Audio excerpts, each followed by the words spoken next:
Makobilii koos yaade ani yaada kan kee obsuu dide garaani.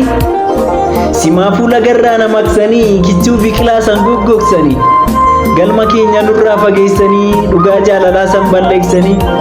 Gamaaf gama fagoo nu kaayanii ololanii gargar nu baasanii. Egaa erga fagaannee turre anis garaa koo murre. Gadaan baatee barris ol jijjiiree aduunis dhiitee bariitee. Karaan nu fagaatee gufuunis hammaatee wal argaanis dharraa nu taate.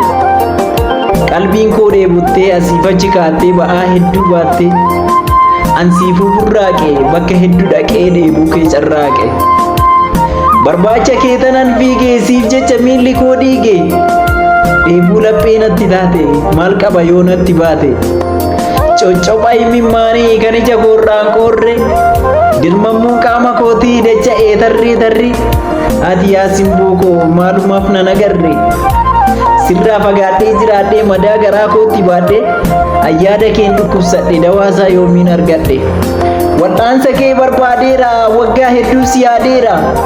Dafqi koo dhiiga ta'eera naaf kottu amma gaheera. Baddaaf gaammoo jirra walakkaa yaa gibee. Faffagaannee walirraa wal argaa nu dhibee.